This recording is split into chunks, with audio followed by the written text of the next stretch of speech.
Today we will have our last lecture, as I promised last time, which will finalize our narrative about the Eastern Christian traditions. We will end with the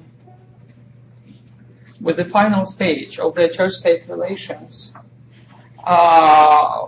This stage concluded the centuries of the symphony, the so-called symphony or harmony in the relations between the church and the state, beginning from the era of Constantine in the 4th century.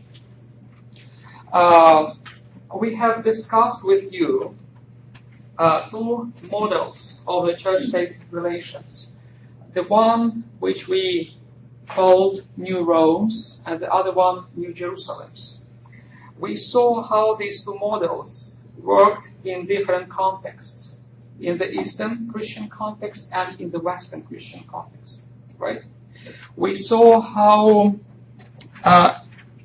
similar are New Rome's and New Jerusalem's that emerged both in the East and in the West, and they still work in our days. So we have two lines of implementations of these two models. The first line was the one of New Rome's, and the other line was the other one of New Jerusalem's.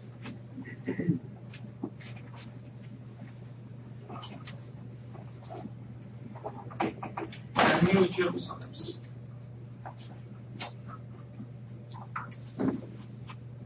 So guys, can someone tell me the examples of New Rome's and New Jerusalem's from our last lectures? So which cases can you indicate that belong to this line of New Rome's first?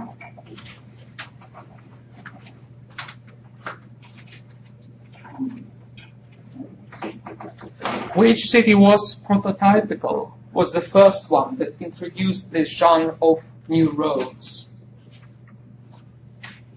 Remember, it was also a prototype for New Jerusalem's in a sense.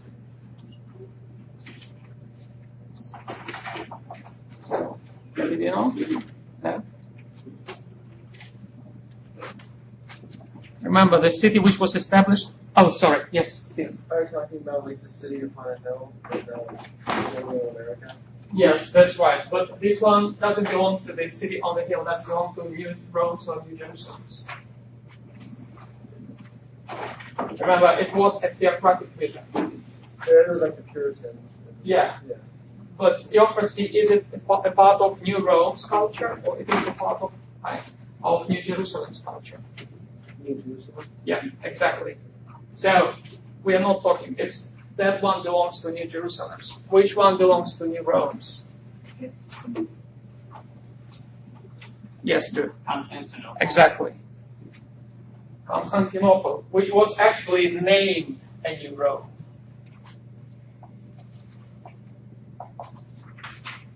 It's all right. Another case of New Rome's in Europe. Remember the Carolingian dynasty, Charlemagne, who also dreamed of a new Rome for himself. Yeah. No, I don't know what you're talking about, but Russia.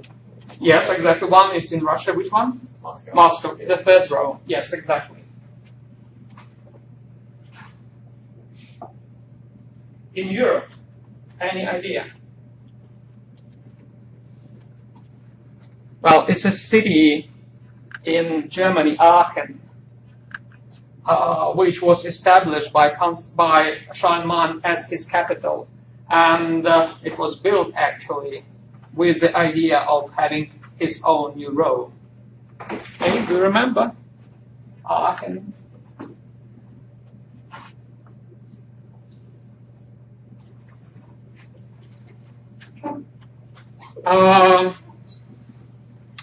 Now, when it comes to New Jerusalem, what examples can you mention of this type of the church-state relationships model? Remember, in Asia Minor, in modern Turkey, some remote places, Montanism. Who remembers?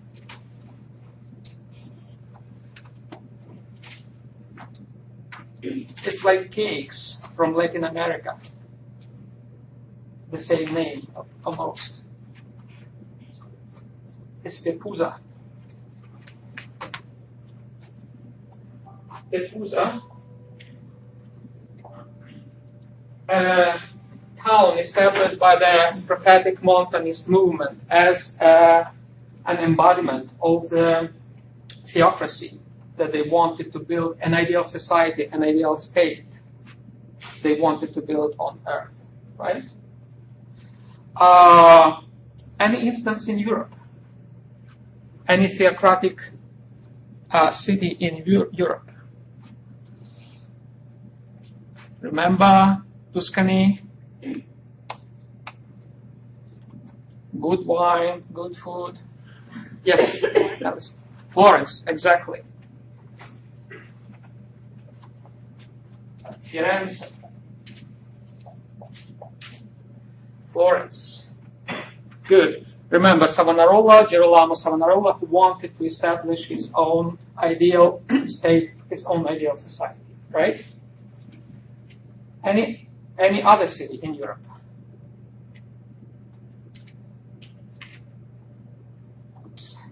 Remember Jean Calvin or Calvin?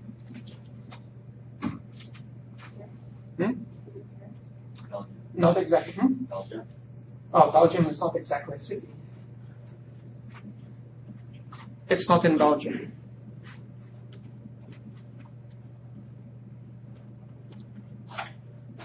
Yeah, Mario.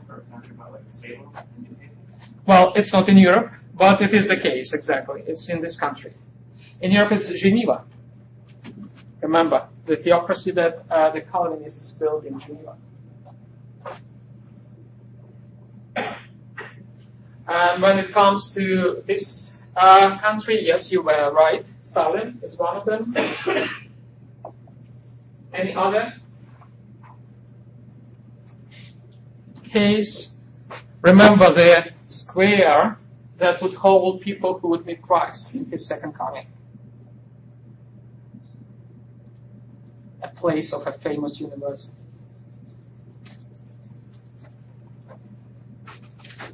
Like Harvard University? Well, Harvard was a part of this, but, well, if you take Boston, Boston was somehow a New Jerusalem in the early Massachusetts Bay, exactly. Yes, Harvard was part of this theocracy, Puritan theocracy. We were talking about New Haven in Connecticut, the place of Yale University, which was established exactly as a theocratic city. Okay.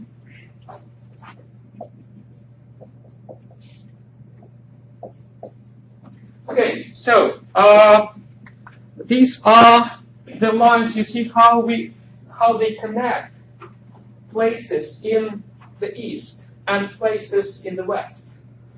There is a similarity between the pattern of New Rome and New Jerusalem that goes through different eras and different places, which I think is a good indication of homogeneity, the similarity in the processes of the church-state relations in the East and in the West. That's why, if we want really to understand the nature of the church-state relations in the Western culture, we need to go back to the East and research for the sources of these patterns, of these patterns in the East. Okay. The same applies to the models, to the patterns of the separation between the church and the state. It's a new phenomenon, the separation, a relatively new phenomenon. It is what has been called the wall. Thomas Jefferson called this idea of a separation between the church and the state the wall, like in the Pink Floyd's album, but not exactly in the same sense.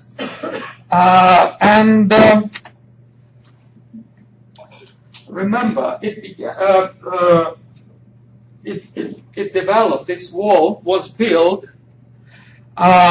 in the situation of very strict theocracies, which were established by the Puritans, who arrived at Massachusetts. They came from the old world, from Europe, from Britain, and from the Netherlands, to build an ideal society according to the Bible in the New World. And they established a number of theocracies, a number of city-states, so to say, colonies, which actually embodied their vision.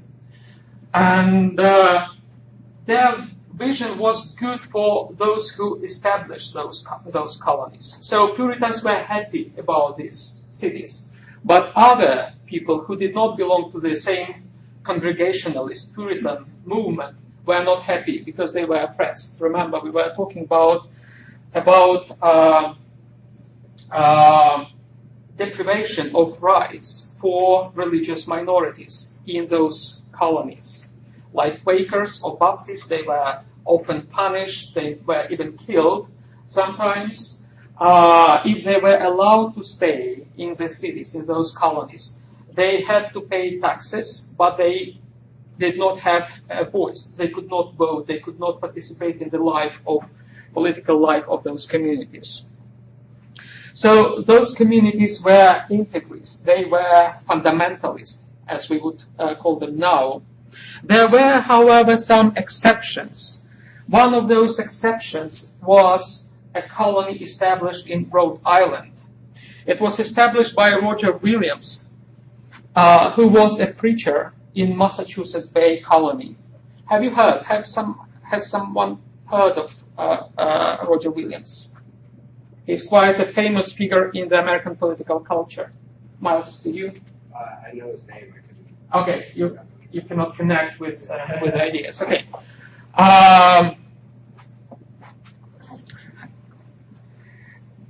So this guy was a preacher, and he disagreed with this colonial approach that the Puritans exercised.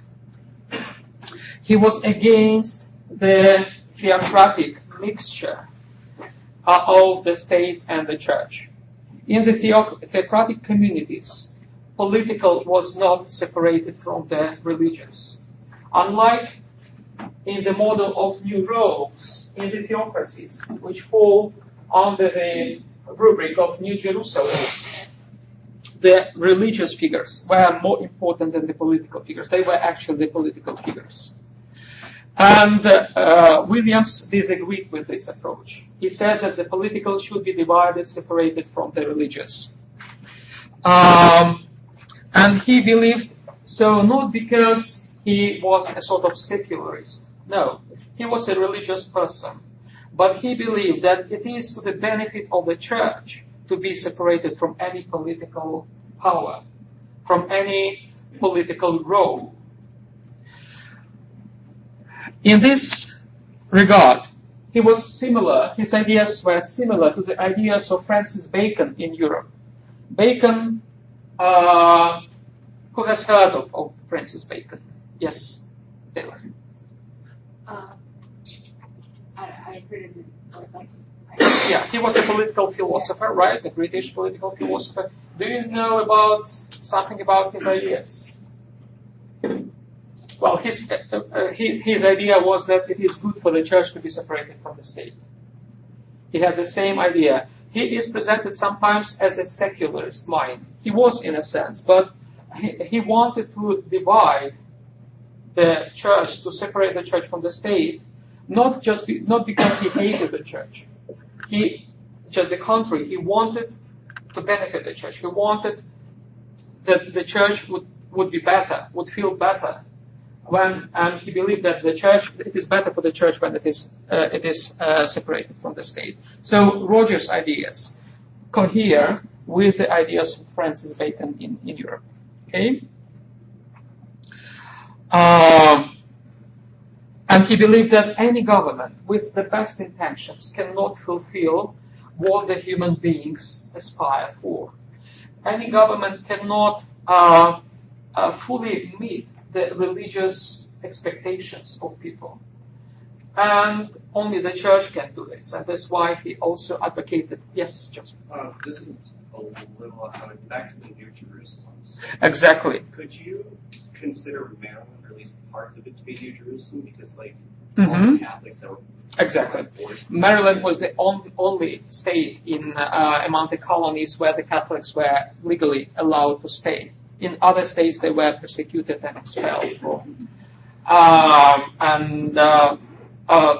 Well, Maryland was not exactly a theocracy in the same sense as Puritans established, because the Catholics had a different culture, political culture, understanding of the church-state relations. But certainly they implemented some components of what would later be called a perfect society. Do you know why Maryland is Maryland? No. Yeah, it's after Mary, actually. The figure that the Catholics venerated, and they made a point that we venerate Mary, unlike those Baptists and Puritans, they don't venerate her, and they made a point. This is our state. This is our land, and we do whatever we want here. And that was the only state where they actually could do what they wanted to. Okay?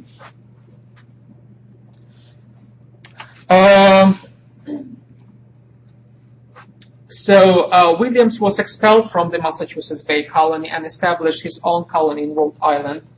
And he established this as Providence, the colony of Providence, now the capital of the state. And his ideas were quite progressive. For instance, he was the first who began purchasing lands from the Indians. The Puritans, remember, there was a question when we were discussing Thanksgiving, where the Puritans were good with the Indians. No, they were not. They actually took their lands as if it belonged to the king, as most colonies did, and they didn't care about the Indians. And Rogers, he actually was the first among the Puritans who began purchasing lands from the Indians. He also introduced the principle of tolerance to other religious groups. Not just Puritans, but others were welcome in his colony as well.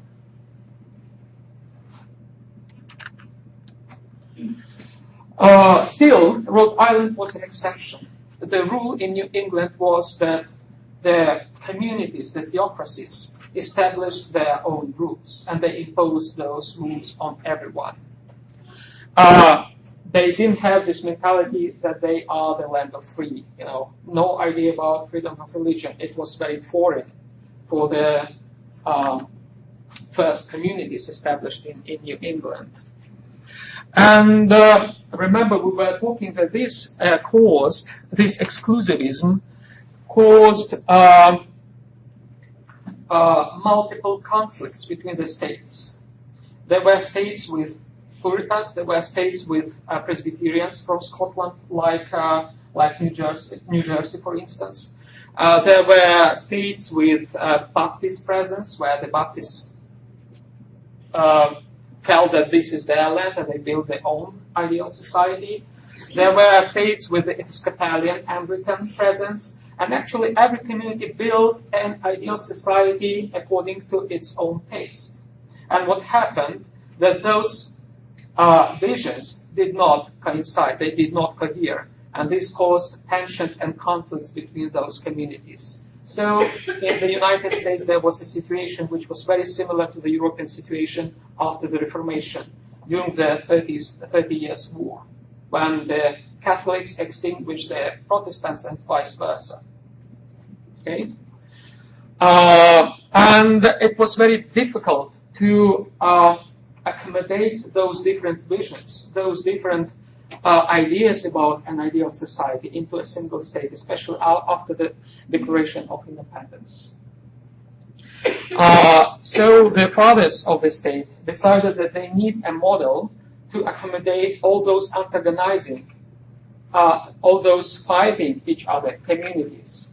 And hence, the idea of religious freedom and inclusivism and tolerance was born. It was born out of the conflicts. It was provoked by the conflicts. And it was born approximately at the same time when the idea of religious tolerance and freedom appeared on the European soil. For the same reasons, Europe just went through a bloodshed of religious wars.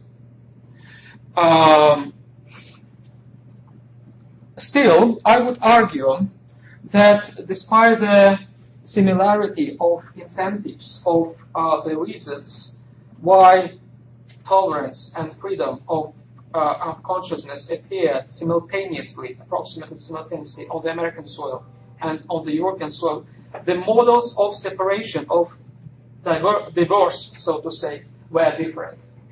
And the models of separation were different from the for the cities or countries which follow the line of New Rome's, and for the cities that follow the line of New Jerusalem's. The line of New Rome's in Europe created a system of violent separation, expulsion of religion from the public square. The state just kicked out the church from the relationship. Okay? It was a violent divorce. This was, for instance, the case in France after the French Revolution, when the church was just brutally persecuted and kicked out from the relationship with the state. It was also the case in other European countries, not exactly in Britain. Britain was more tolerant, but still, after the Tudorian Reformation, remember, Tudors who promoted the idea of the established church persecuted those who demonstrated disloyalty to them, like the Puritans, and actually that's why they had to leave the country and came to America. But in the United States, in America, because the theocracies follow the line of New Jerusalems, they built actually ideal societies and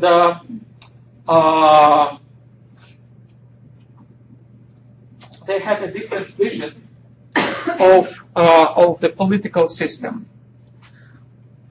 Actually, I would say they were just more mad. And you have to deal differently with mad people.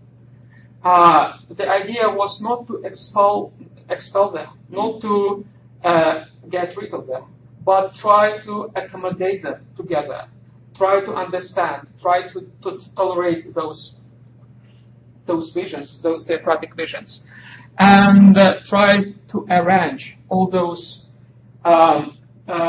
incompatibilities that exist between them. So in America, the process of establishing an order, a political order, which would accommodate the theocracies, all those theocracies, was more tolerant, was less violent, was more accommodative than the model in Europe. The United States did not follow the line, say, of France, which just made the state secular. No, the state remained religious in the United States and tried to play with those religious feelings. This is regardless of the secular mind of the founders of the state. For instance, George Washington was a European type of secularist. He had a completely secular mind, but he had to deal with all those religious feelings of the communities, particularly of those fundamentalistic communities in New England, and that's why the culture of separation developed differently in the New World than it was in the Old World. Okay, is this clear, guys? Would you agree or disagree? Yes, Stephen. So the difference really is that New Rome kind of antagonized the church, while New Jerusalem kind of they both separated church and state, but one antagonized the church and one just like kind of meta view. Yes, exactly. The thing is that the New Rome's line envisaged a very violent separation of the church from the state. Take Moscow, we will consider this case, which first embarked on the idea of New Rome, and in the period of the Bolsheviks just, extinguished the church literally. In the same way as the church maybe not exactly, the same brutal way, but in a similar line, following the similar line, the French state disengaged from the church, or just kicked out the church from the relationship. Okay? And in this country, the model was different.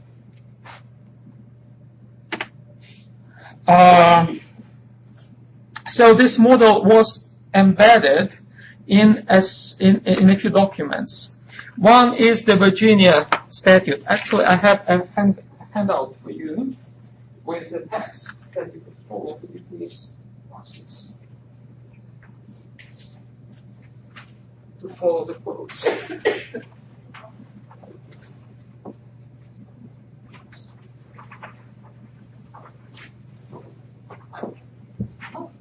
Thank you. Sure. Just one.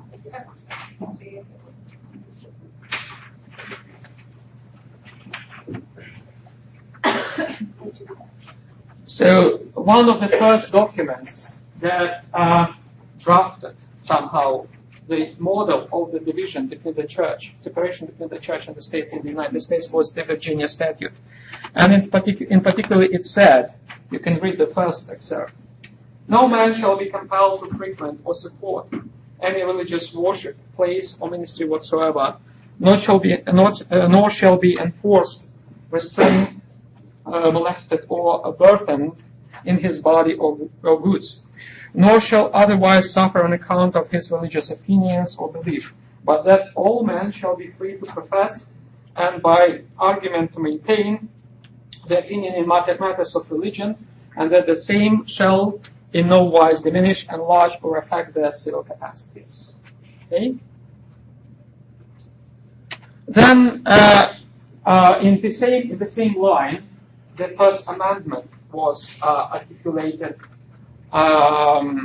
to protect the diversity of religious experiences. Actually, the First Amendment, as well as the Virginia Statute, was not a document, to accommodate just different opinions. They were documents to accommodate different absolutisms, different absolute perceptions of truth. Every group claimed absolute universal truth for itself and did not accept any right for any other group to hold the same truth. And on these premises, they were ready to just kill each other, to extinguish each other. And the documents like the Virginia Statute and the First Amendment was exactly to suggest, to impose a modus vivendi, a mode of survival even, for those groups who claim absolute truth for themselves. And you probably know this text.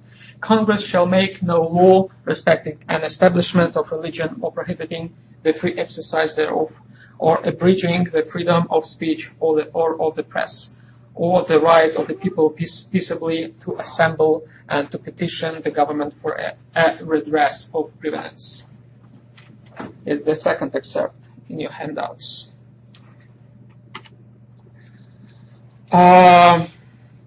So, as I said, the founders of the state, the early presidents, had always to balance between two sets of ideas.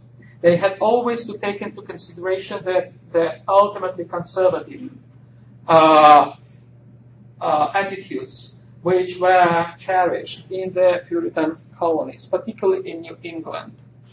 And on the other hand, they were people of the Enlightenment. They were people with secular mind, and they, in an ideal state that they wanted to build, no place for religion would be envisaged as it was in fact, as it existed in the United States. They would probably like to build a completely secular state like in France, but they could not because they had to deal with very intolerant groups of religious fundamentalists, essentially. They're groups of people who still wanted to build an ideal society in accordance with their covenant with God, in accordance with the Bible.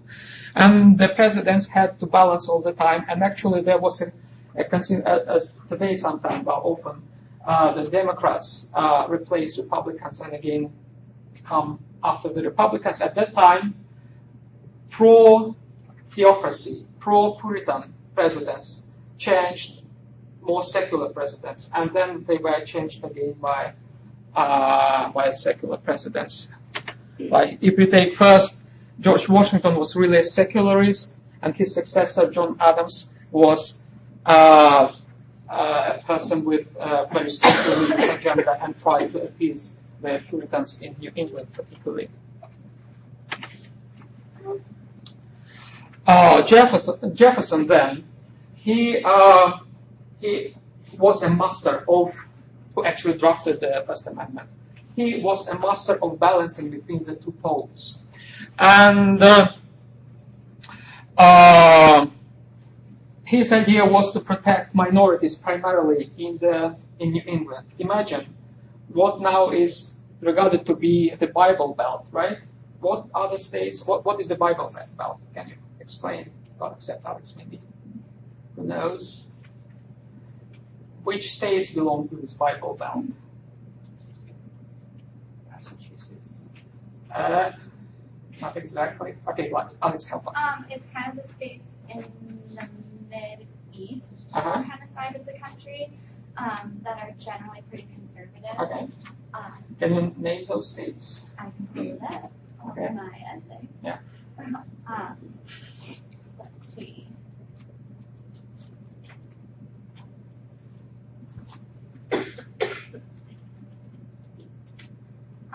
So they are generally, they kind of vary throughout the years, but generally they're considered to be Mississippi, Utah, Alabama, Louisiana, Arkansas, South Carolina, North Carolina, Tennessee, Georgia, and Oklahoma. Okay. Not California. Not California. Right, yes, that's true. At that time, though, there was a different Bible Belt, which was Massachusetts, Connecticut, Illinois, somehow, New Jersey, and even New York.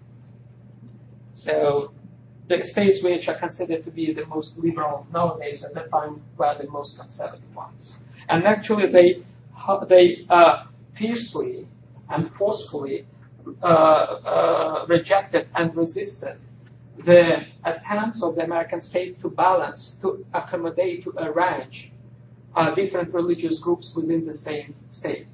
Okay? And exactly to protect the minorities which were persecuted and which were oppressed in the Bible Belt of that time, in Massachusetts, for instance, or in Connecticut, Jefferson wrote his famous letter to the Baptist community in the city of Danbury in Connecticut, where he mentioned this famous wall. He used this expression of wall, which he wanted to build between the church and the state, and this wall was envisaged not to make the American state secular, no, but to protect tiny minorities like the Baptist minority in Connecticut, which was really threatened by the Puritan majority in the state. Okay? And this wall became a kind of symbol that expresses the model, the American model of the church-state separation.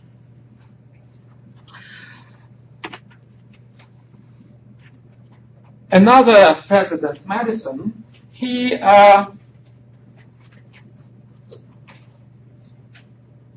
developed a sort of theology to justify the wall.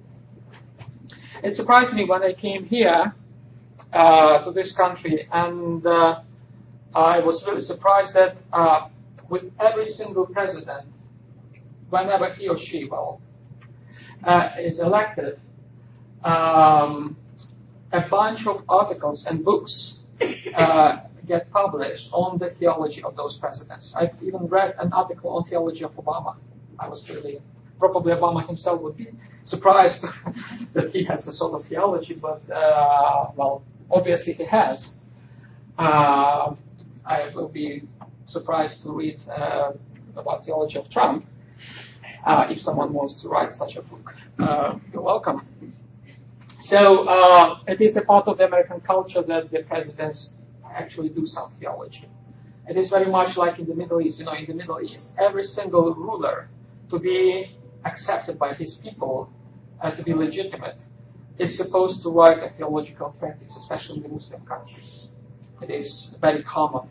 And it is very common to have very long speeches. If a ruler has short speeches and does not have, and those speeches do not contain theology, he will vanish very soon, will disappear, will lose any legitimacy. So it's very, very much like in this country. And so in the case of Madison, he has developed a wonderful theology, I should say, a really great theology about the separation between the church and the state, why they should be separated. And his argument was not just secular, is that the state has nothing to do with the church, and that's why it should be separated from the church. No, his idea was exactly in the line with Rogers and with Bacon, that it is to the benefit of the church to be separated from the state. It is good for the church. It is much better for the church than it is for the state that they get separated. Okay? Is it clear, guys?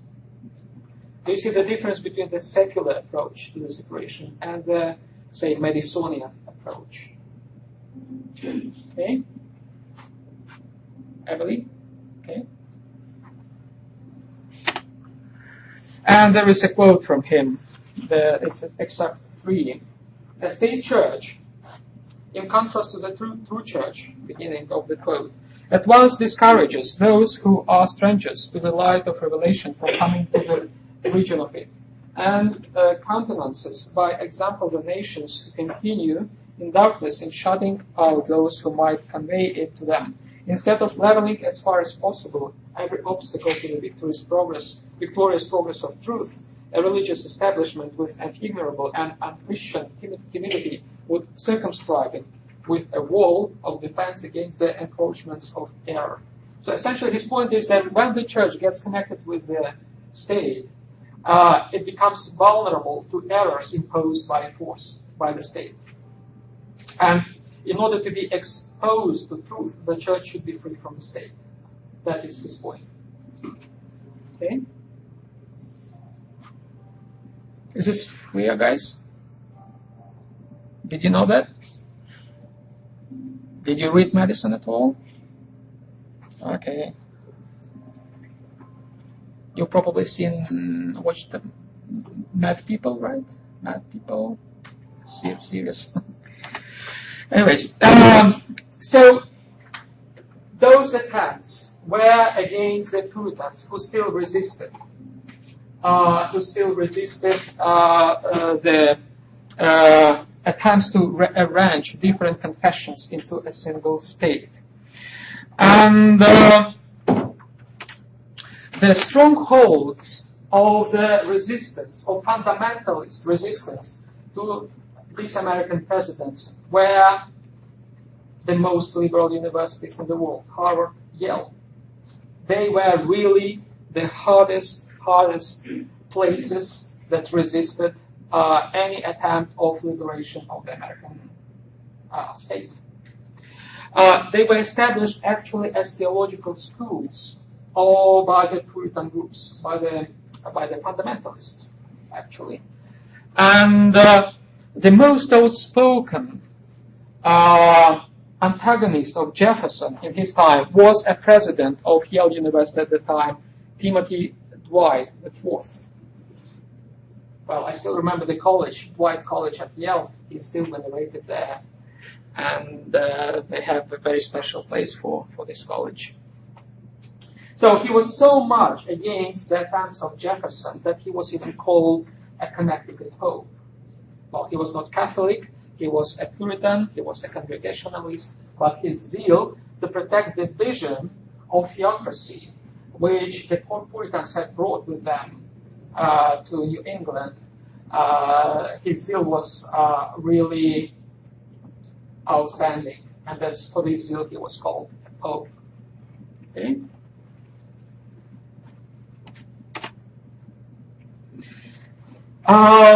Jefferson and the presidents of his time did not believe that New England can be cured from this fanaticism. They were so much skeptical about a possibility of disestablishment, disestablishmentness of the Puritan groups that they one of them said that, well, the sky will fall on earth before those states would accept tolerance. Nevertheless, the process of disestablishing of the states began in the beginning of in the end of the 18th century and beginning of the 19th century. This process is called disestablishmentness. This is the longest word in English that I've encountered. Of course, it cannot compare with German words still, but it is, I think I found it quite curious. So this word means the process of the communities, religious communities, theocracies being separated from the political support of the state. And this wave began in Rhode Island. This was the earliest case of disestablishmentness. Then Pennsylvania followed, Delaware, New Jersey, then New York, and the last one was Massachusetts, the most liberal state probably nowadays. It was the last one that gave up and allowed to be disestablished, and it happened in 1833. Okay?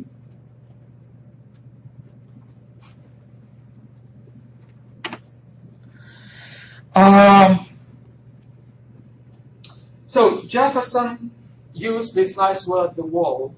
It was not constitutional. It was just a word used in a private letter. Nevertheless, it became a cause for constitutional debates and decisions of the Supreme Court. And essentially, the Supreme Court applied a sort of hermeneutics, interpretation of what is the wall, what Jefferson meant by the wall, and what nowadays people should mean by the wall. And actually, this word became a subject of discussions in the Supreme Court, and a number of decisions of the Supreme Court. These decisions can be grouped into two lines. One is the so-called separationist, and another one is accommodationist. Who could explain me what is the difference, just from the word?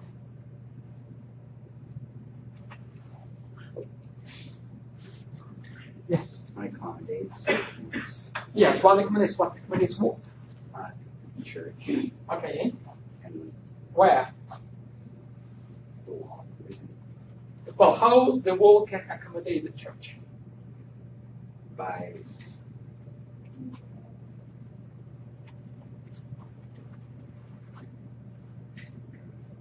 Okay. Perhaps, yeah. Would accommodations be more like allowing expression of like my First Amendment rights? Exactly. Yes. Great. So the separation is a more is a more secular approach. It's an approach that envisages strict dividing line between the church and the state. Essentially, this is the American version of secularism. While accommodationists, they are mostly the followers, they're people from the Bible Belt, and they're the followers of religious groups. Sometimes they are far right, religious right. People who have to respect the idea of the wall, have to respect the American Constitution, but they try to interpret the First Amendment and the wall, the idea of wall, in their own way. Actually, some of them, they're pretty happy about being separated from the state, even the fundamentalists, because they believe that the state is the incarnation of evil. It is very bad. That's why it is good to stay away from the state. Okay? But some of them less fundamentalist, less radical, they say, no, we don't want to be separated from the public square. And they essentially argue that the wall means for us freedom of speech, exactly as Joseph has suggested. And it means that we can freely express ourselves in the American public square. That's why the wall does not separate us. It does separate us from the state, but it does not separate us from the public square, where we are free to act, to operate as we deem it to be appropriate according to our beliefs. Okay? Is this clear, guys?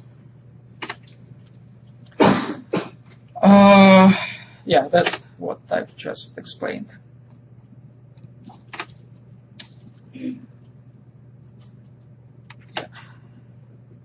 So these two interpretations of the wall are still pertinent to the American public square and to the American political culture. Certainly, it's a part of the American exceptionist culture that everything good was born on the American soil. But the idea of separation was not born here. And the idea of freedom, religious freedom at least partially, has much more further roots. It has its roots in the East. And that is my point. I'm going to explore now how the earliest cases of the separation of the church from the state occurred in the East. As the idea of symphony, as the idea of connectedness between the church and the state was born in the East. Remember Eusebius in the time of Constantine, who dreamed of a kingdom of God coming in the shape of the Roman Empire. In the same way, the idea of separatedness of the church and the state also was born on the eastern soil.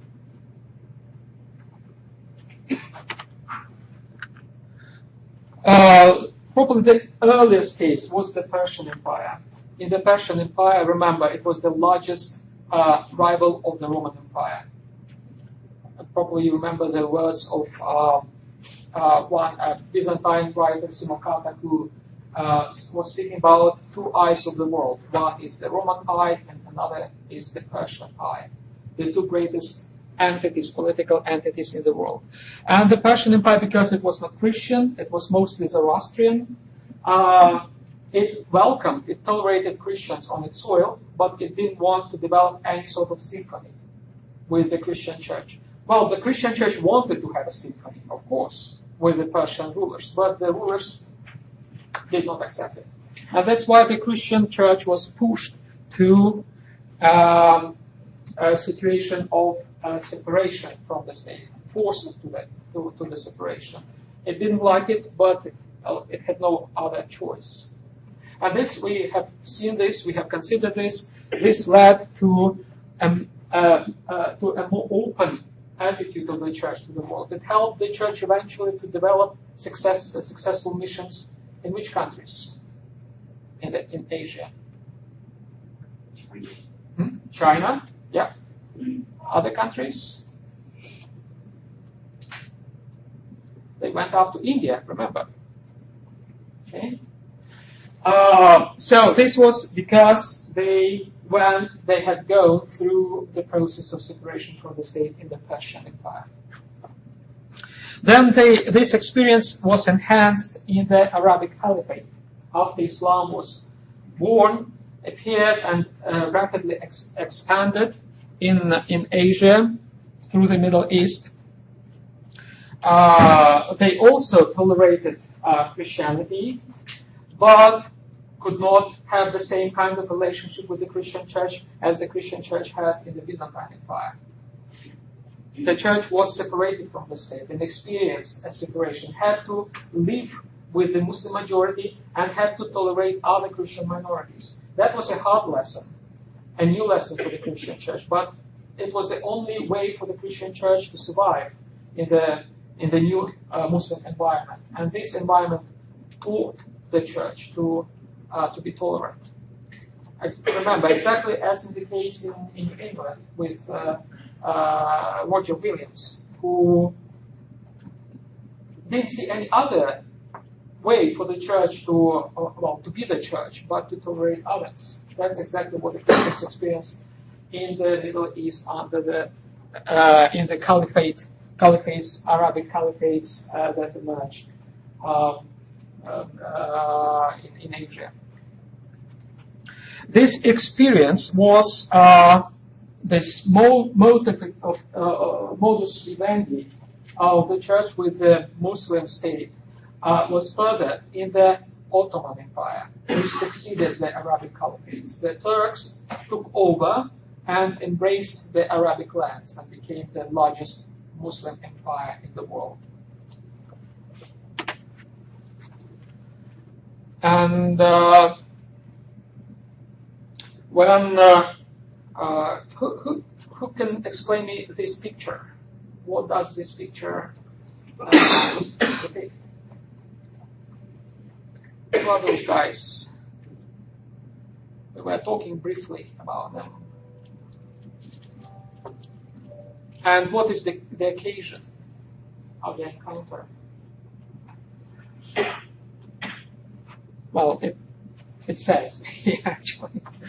So it is Mehmed Fatih, the conqueror of Constantinople, and Patriarch Gennadios Scholarius, the religious leader of the Orthodox Christians of Constantinople, who met together, and Mehmed Fatih actually granted a lot of privileges to the Christian church. Remember, we were talking that the Christian church received under the Turks more privileges, more rights than it had under the Christian Roman emperors. The patriarchs of Constantinople became political leaders for the Christian communities in the Ottoman Empire. The Christian minorities were grouped into millets, groups of minorities. Do you remember which millets were established? Who remembers? One was Rome, the Orthodox, the Armenian one, right? Non-Chalcedonian, a Jewish, and a Catholic. And they had developed, the Turks established a special order that arranged all those groups within the confines of the Ottoman world.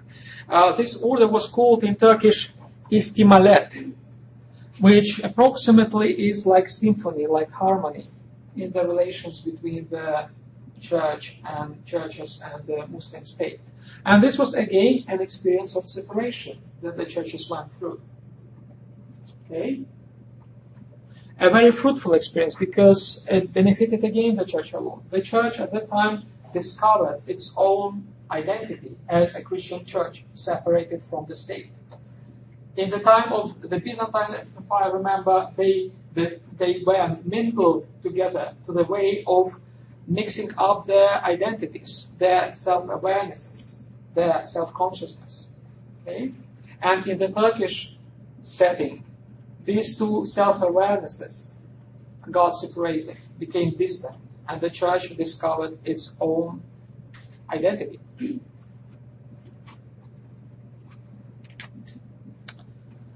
Well, I have mentioned that the model of New Rome's envisages a distinct pattern of divorce between the church and the state, a rather violent pattern. And the most violent pattern of the divorce and separation was in the Soviet Union. It's another case of the separation between the church and the state, a very painful one, but still, for the church it was rather beneficial.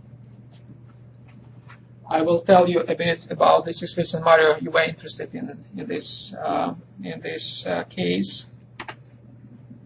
So it began with the Russian revolutions in 1917, and actually next year we're going to celebrate in a sense.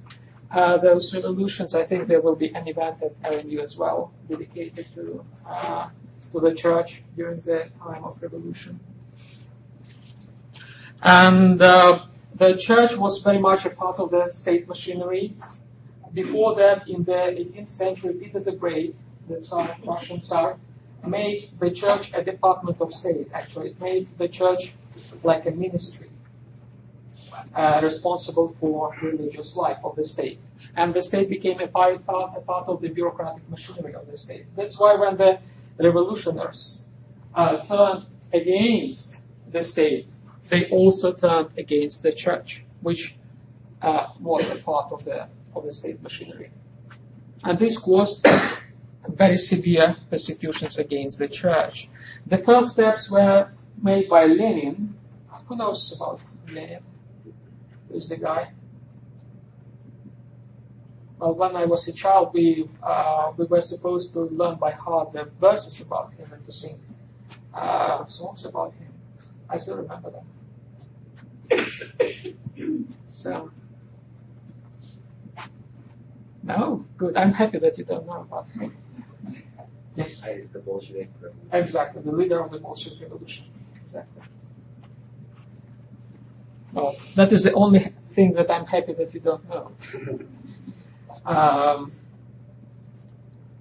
So he began the campaign of a violent separation of the church from the state, and it began with a letter of Lenin. No, you don't have it on your handout, but essentially it was about killing, murdering priests, about taking away the property of the church, and it began actually with taking properties of the church. That's how it happened. They destroyed the churches, they took properties of the treasures, and they sold it actually mostly to the Western countries, and in order to feed their people. And they destroyed like bells and bell towers, all the infrastructure of the church. They also killed, as early as in 1918, the leaders of the church, like the Metropolitan Vladimir of Kiev, Metropolitan Benjamin of Petrograd, at the time the capital of the Soviet Union, Petersburg now. They did not exactly kill, but they actually tortured and they imprisoned Patriarch Tikhon, who is canonized as a saint. He was a bishop in America, in the United States for a while, and then he went to Russia and was elected as a patriarch. And he is a kind of a key figure in the church's resistance to the Bolsheviks, and the prime victim of the regime. The church had to face a very harsh situation, a very harsh dilemma of survival. Actually, the church was very close to be extinguished altogether, and the church chose to protect itself against those persecutions to collaborate with the state. And one part of the Russian church embraced fully the Soviet state and compromised with the state. And this was done by this guy, Metropolitan Sergei, who was later elected the Patriarch of Moscow. Was a patriarch for a while, for a short while. Another part of the church disagreed with this embracement of the Bolsheviks by the church and went to the catacombs and went to a sort of resistance to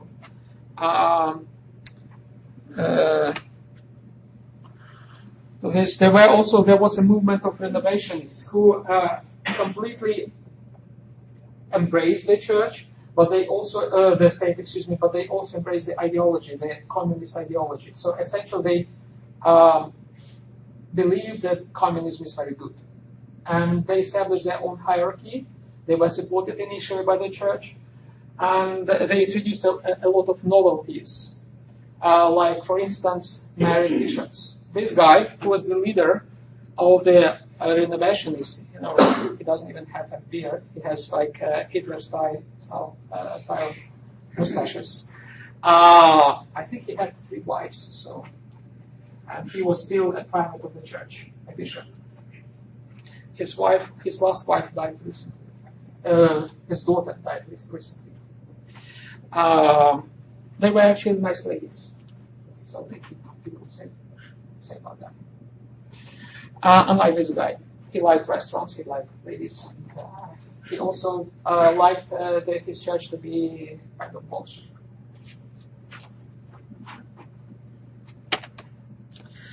There were several waves of persecutions. The first wave, under Lenin, was when from 15 to 20,000 Christians were killed by the Bolsheviks. And this was the easiest wave. The second one was already, Lenin was vanishing. He had stroke and he was actually not active. And it was the early period of Stalin. Around 20,000 were arrested and around 1,000 executed. And then the third wave already under Stalin, around 5,000 executions. This period was called the godless 5 years. The Soviet system was divided into 5 years. The economy was planned in 5 years. And they introduced also 5 years of extinction of religion. So they believed that within 5 years, religion would be extinguished altogether. And they made cleansings in this period. But the hardest one was the fourth stage, which was the bloodiest one. Then the estimation is that there were approximately 100,000 executions of almost all bishops, all priests, all many faithful were just killed, perished in Gulag and other concentration camps. After the Pact of Molotov-Ribbentrop, who knows about the Pact of Molotov-Ribbentrop? Yes. We were talking about this.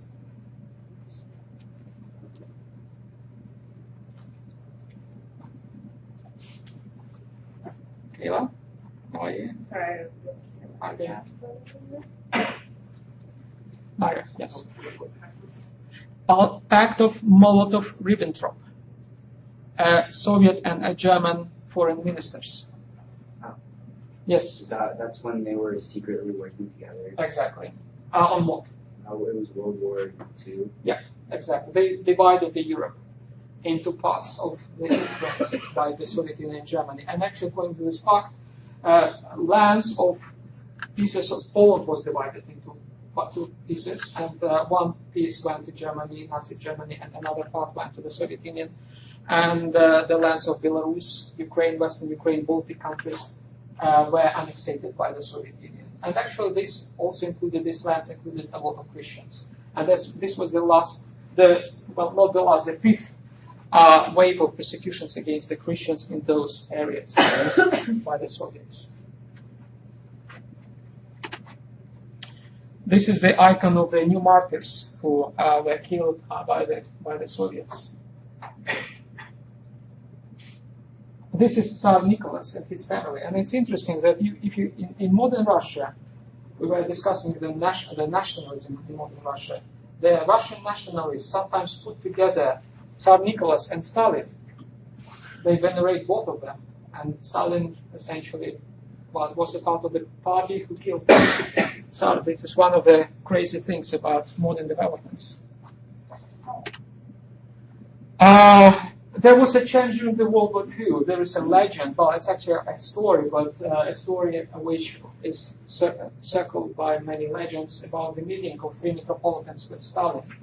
Remember, Stalin was himself a graduate of a seminary. He studied theology. He began studying theology in Georgia. He was expelled from the seminary. Well, he would probably study in a theological university institution. If he was in this country, maybe without the same consequences, hopefully. But he began as a theological student theology, and his mother wanted actually him to study theology. He didn't want himself. And he was expelled for his communist ideas and became Stalin, a dictator, Soviet dictator. So during the World War II, they decided to make it easier for the church.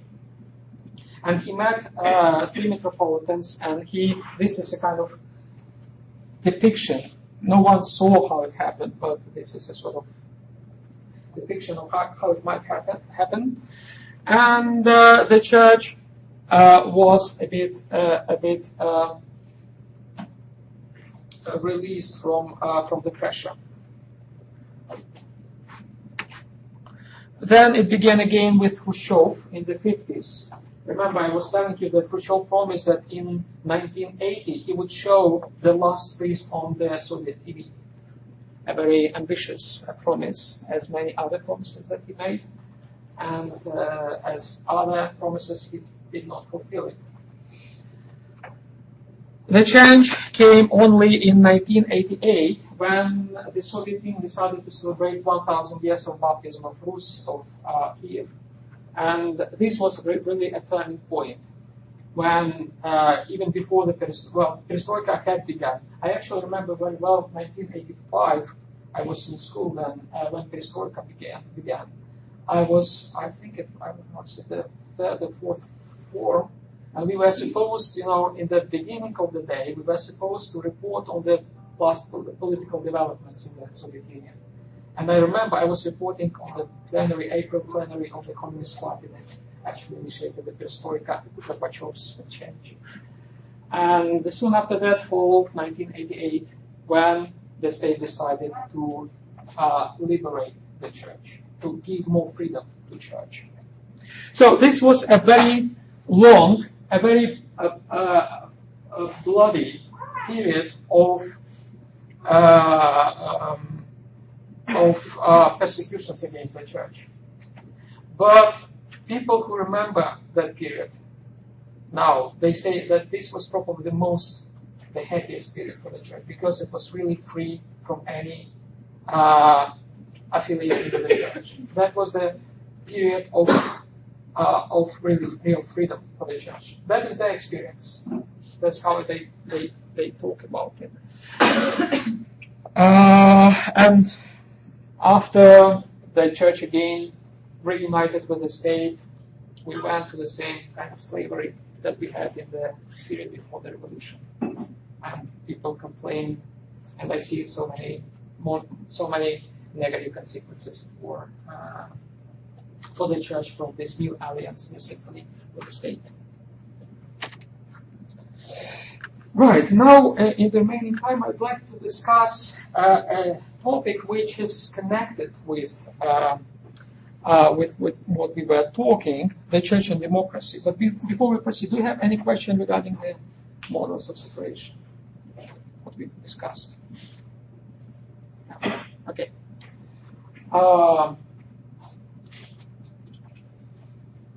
So the church and democracy, are they compatible? Are they really naturally fitting each other? This is a big question. As it is a big question whether, for instance, Islam is compatible with democracy.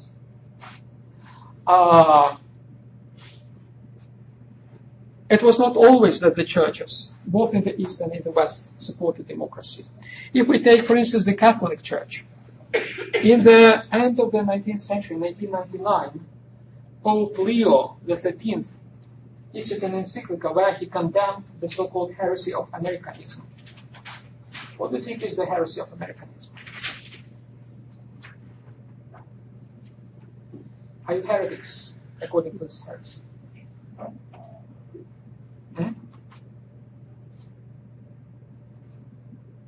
Who has an idea? Yes? Is it like America's the center of the world? It's like manifest? Not exactly.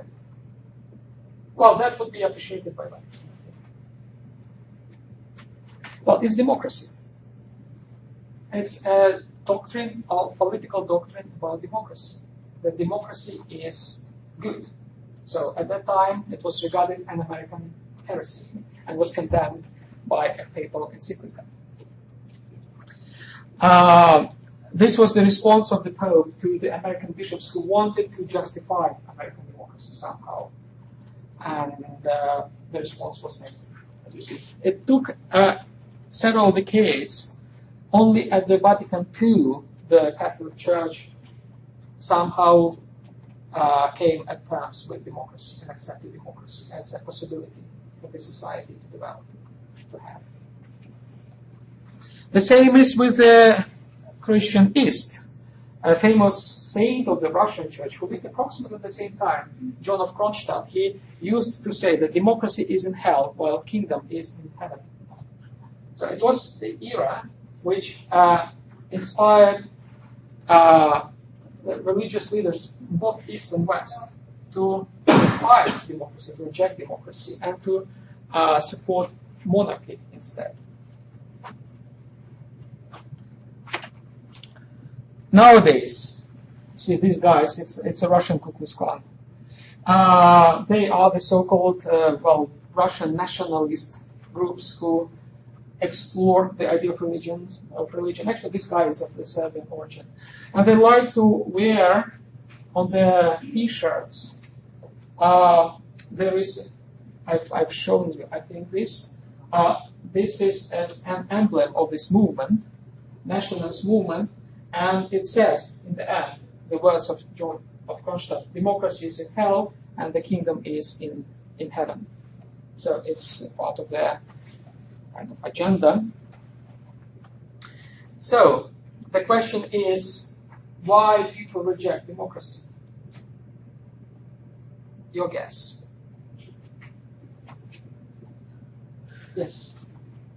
I know there are certain leaders in some Islamic states believe that it's kind of like who are you to decide who are you to decide the laws, God decides. Good. God has already given us our laws for the world. Right. Yeah, so who are we to Exactly. Yes, that's right. Yes. Other? Yeah. Almost consider that some countries don't believe that their ruler is divinely inspired. Mm-hmm. So if you're Exactly. a divinely inspired ruler in an institutional democracy, you're essentially going, I don't want God to lead Exactly. us, I want it to say. Exactly. Absolutely. Yeah. Mario. You wanted the same. Yeah. Yeah. Yes, that's true. Actually, it has to do with the idea of the nature of power. In the Christian perception through the Middle Ages, they developed an idea of power as reflecting the divine hierarchy. They had a very strong idea, which goes back to Neoplatonic philosophy. Remember, we were talking about Neoplatonic philosophy that had a very strict hierarchical concept of power, which began with God and then descended through angelic orders to those layers of being which are below. And they came to believe both in the Christian West and in the Christian East that this structure of the divine being is the prototype for the structure of the political system on earth. So this system actually is mirrored in the political system, where the monarch, the king, is on the top, and then he or she distributes goods and benevolence and everything which the lower layers need, and this order is divine, is blessed by God and cannot be doubted. That's why those who doubt this order are heretics, American heretics. Okay? This concept is wrong because it is not Christian. It is really Neoplatonic. In two senses. First, this order does not really exist because God is, in his incarnation, became lower than any human being. God became incarnated in a very remote place in Palestine, being in a very low-profile family, right, according to the Christian faith. And this turns down this hierarchy. It makes this hierarchy, the Christian message, unlike the Neoplatonic idea, is different. It puts God on the lower level of the existence. Christ is here. He is the most humble being. And the rest goes up. The further up you go, the further you are from Christ, according to the Christ message.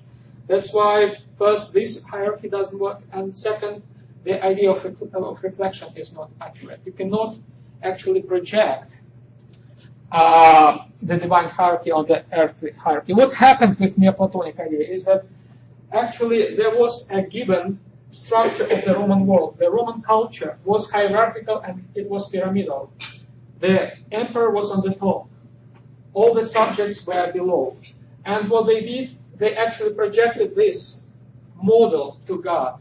They made God in the image and likeness of the emperor. So initially they wanted to make the emperor in the image and likeness of God, but what they did was actually making God in the image and likeness of the emperor. And that's how this idea of hierarchical structure of power, political power, became a sort of Christian dogma, a part of the Christian faith. And everything which contradicts it becomes heresy. Okay? Is this clear, guys? That's why, we still have a few minutes, that's why we have this theology, a new theology of political power, which would accept democracy. It was developed by some Russian theologians like this guy, Father Sergei Bulgakov. We will look at him briefly. I don't have enough time. Modern Greek theologians like Pantelis Kalaizidis, you have a quote from him on your handout. Another guy, he's a professor at Fordham University, Teli Papanikolaou. His full name is Aristotle. He prefers to be called Teli. And he has developed an idea of democracy which is based on idea of theosis, of divinization, which is a nice concept.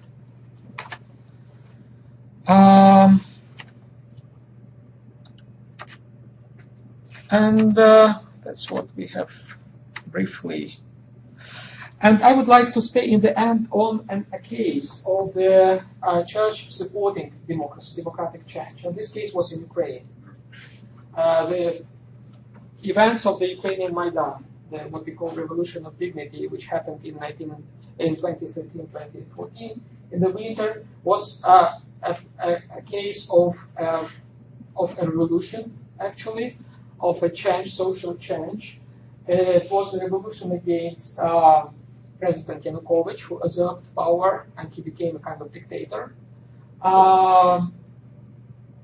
Actually, well, some people, compare Trump with Berlusconi. I would compare him with Yanukovych.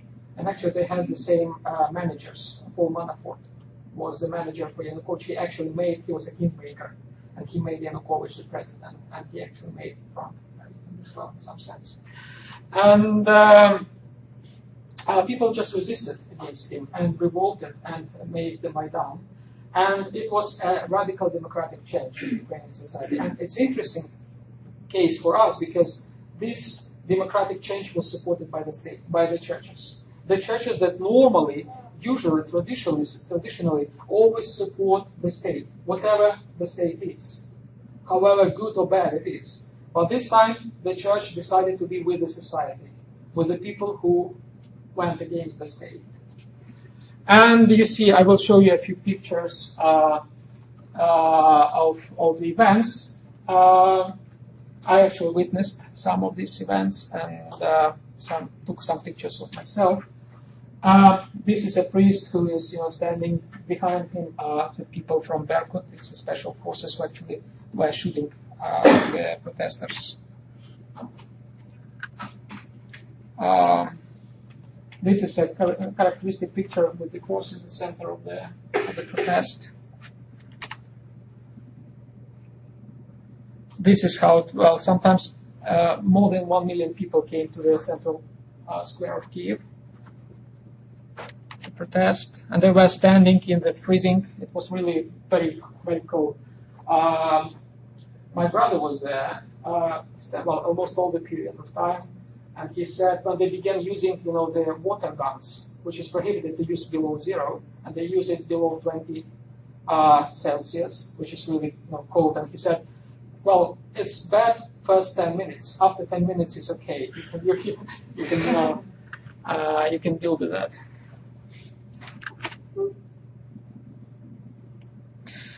These are the slogans that people wrote, and they are religious slogans. The eyes of Christ. And the the phrase says, "I see your deeds, O man."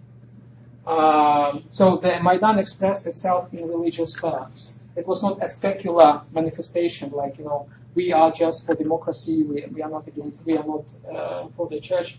Actually, people express themselves in religious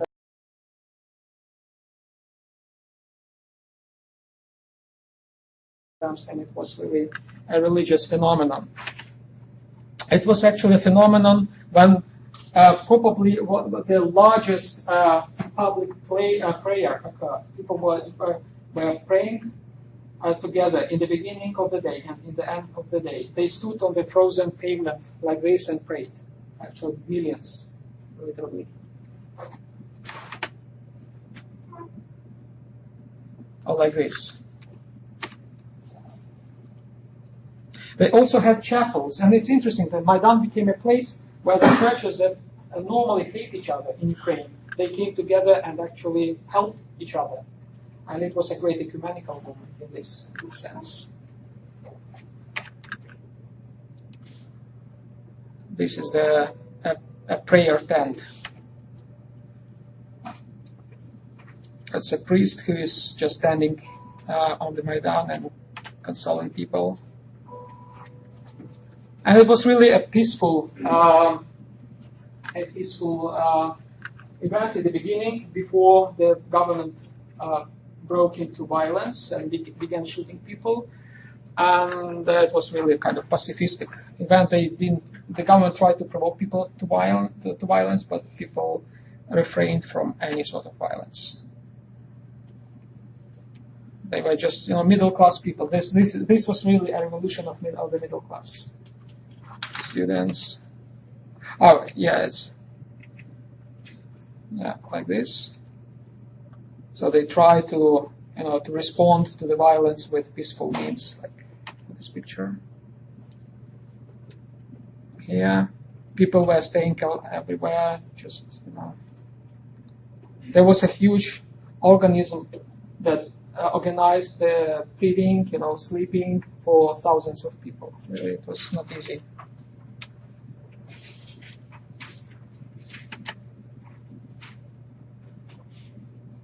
And you see, the Berkut, the special forces, sometimes took protesters one by one, tortured them. And there is a lady who protects this guy who is taken by police with a cross.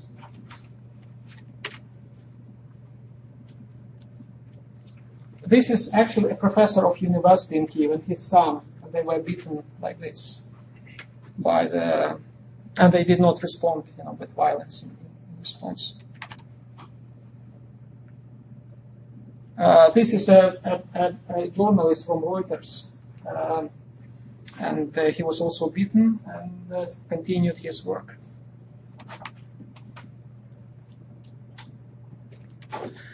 Well, after on January 16th in 2014, the parliament adopted the so-called dictatorship laws, and people realized that they cannot find any solution with the state, and they actually began protesting more actively, and then the violent phase of the Maidan began,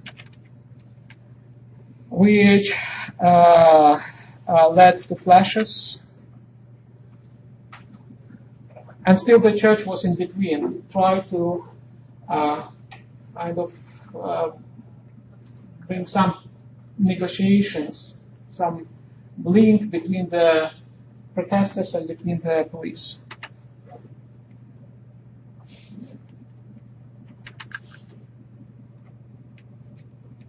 They even, they took confessions on the no man's land. There is a Lutheran pastor, not just Orthodox priests, but also people from other confessions who tried to mediate. This priest tries to confess the police guy.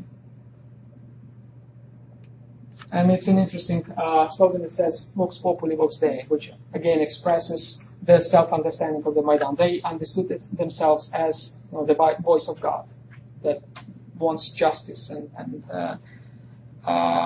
primarily justice. Then the violence, which was provoked by the state, began, and it actually ended very nastily. They began burning the wheels.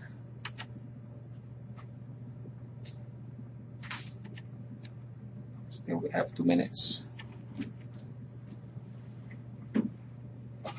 The churches opened their doors for the protesters, and you see this is the service, a liturgy, and people were just sleeping on the floor, finding refuge. Actually, my niece, she was on the Maidan. She was among the first students who were beaten, but she escaped. She runs well, fast enough, and she found refuge shelter at this monastery. She told me that they just ran into the monastery, the doors were shut, and the police did not dare to come to the monastery to take the students.